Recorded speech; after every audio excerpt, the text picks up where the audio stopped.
Dou as boas-vindas aí ao meu amigo Alan, que vai falar sobre os avanços e a perspectiva dentro da esfera da educação física escolar. O Alan é graduado em licenciatura plena em Educação Física pelo Exame Funita em 2008, especialista em Nutrição e Fisiologia aplicados ao treinamento, é pós-graduando em Metodologia do Ensino da Educação Física Escolar, professor do segundo segmento do ensino fundamental desde 2010, atuando nos municípios de Natividade e Quissamã. Então, Alan vai para longe aí para poder trabalhar com a educação física escolar. E trabalhou com o ensino da natação de 2009 a 2020. Certo, Alan? Certo. Vamos lá, boa apresentação aí para você. Soltei meu tempo aqui. Beleza. Boa noite a todos os professores que estão conosco nessa bancada e a todos que nos assistem. Então, a educação física escolar, ela pode ser vista de ângulos e formas diferentes dependendo de quem a observa. E eu tenho o privilégio de compartilhar com vocês aqui nesse bate-papo a minha ótica sobre os avanços nesse campo de trabalho. Então, todo o conteúdo da minha participação aqui nessa live parte das minhas experiências, observações e estudo nesses 12 anos de trabalho como profissional de educação física. E desse tempo, 10 anos dedicado à educação física escolar, como o Guilherme relatou. Quando eu ingressei nessa área de atuação, o cenário que eu encontrei era bem vazio, a minha percepção era essa, e eu tive que construir a minha forma de trabalhar.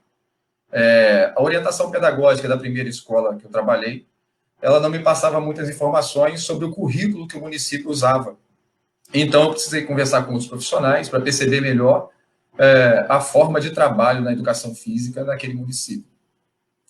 As informações que eu tinha inicialmente eram sobre o funcionamento da rotina da escola de forma geral.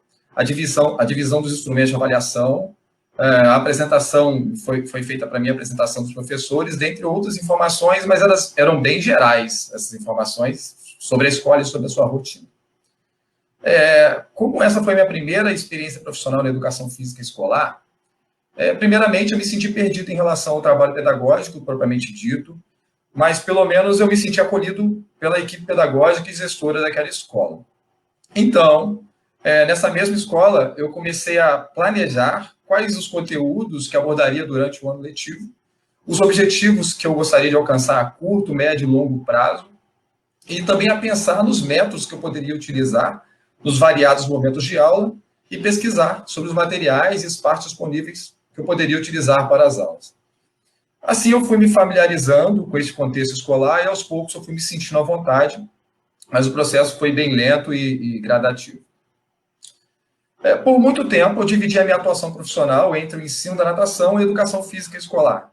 Porém, atualmente, 100% da minha carga horária de trabalho semanal ela está destinada à educação física escolar. E eu vejo que, com essa maior disponibilidade, tempo dedicado à escola, as leituras também sobre a educação física escolar, e, claro, as experiências me possibilitaram que, hoje em dia, eu me sinta mais à vontade com essa realidade.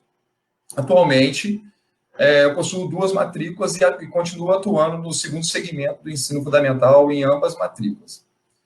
Algumas dificuldades que eu encontrei no início e consegui superar, conforme eu relatei anteriormente, então, consegui superar algumas dessas dificuldades, mas, no entanto, eu ainda encontro algumas questões que ainda são dilemas para mim. Se tratando assim de avanço, de carreira, algumas questões ainda são dilemas para mim. Uma delas, a primeira delas aí que eu quero elencar, é em relação ao valor que a educação, de forma geral, possui para a família dos estudantes. Em muitos casos, a escola é sinônimo principalmente de assistência alimentar para os alunos, visto a precária condição econômica de muitas famílias. Isso faz com que o real sentido da escola, que é ensinar, formar o aluno de forma integral, desenvolver a noção de cidadania dele, fique em segundo plano. Mas isso é uma discussão bastante ampla e bem polêmica também. Sobretudo, eu reconheço e entendo que muitas famílias têm prioridades mais emergentes e mais básicas até do que a educação, visto aí aquela famosa pirâmide de Maslow. Outro ponto que eu gostaria de de destacar e ser mais específico na atuação da escola é o equívoco sobre a compreensão dos objetivos da educação física escolar. Esse equívoco, eu digo por parte de outros professores, de outros componentes curriculares, de alunos, da equipe pedagógica, dos pais, enfim, de toda a comunidade escolar. Muitos ainda têm a visão muito restrita e parcial da nossa atuação enquanto professores de educação física na escola.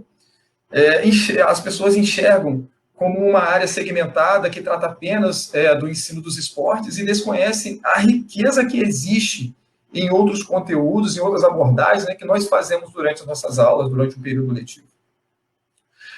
Nós podemos colocar isso em discussão posteriormente, para citar alguns exemplos e conversar mais sobre isso. Falando em avanços da educação física escolar, eu não poderia deixar de falar da BNCC, que é esse documento que veio para nortear os professores de educação, de toda a educação básica, quanto aos conteúdos mínimos que devem ser ministrados para os alunos em cada ano de escolaridade. Claro, ela apresenta alguns pontos falhos, eu concordo com isso, ela precisa ser discutida para ser adequada aos contextos diferentes, mas já é uma boa referência, um bom avanço aí e referência para os profissionais seguirem. Eu gostaria de destacar também, com relação a avanços e ações aí, a ação pedagógica que era realizada no município que eu trabalho, que é em Quissamã, e continuo trabalhando atualmente aí, que considerava bastante relevante para as nossas ações profissionais, que era a coordenação por área. Trata-se de coordenadores pedagógicos para cada componente curricular. E o coordenador era um professor da área. Então, a conversa para tratar sobre as ações pedagógicas que adotaríamos durante o ano letivo era no nível onde todos os profissionais envolvidos entendiam o que estava tratando, o que estava querendo ser tratado. Os resultados naquela época eram muito fluidos, o resultado e o trabalho eram muito fluidos. Eu não posso deixar de abordar também sobre o que estamos vivendo atualmente com a pandemia, que são as aulas remotas.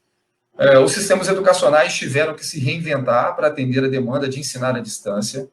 E nos 2 municípios que eu trabalho foi adotada a estratégia inicial de aplicação de módulos impressos e que nós seguimos até então. Os professores se articulam, né, em grupos de conversa, em aplicativos diferentes, que possibilitam isso para a composição de materiais que são enviados às coordenações pedagógicas, que em seguida são impressas e entregues aos alunos. A educação física não ficou de fora disso.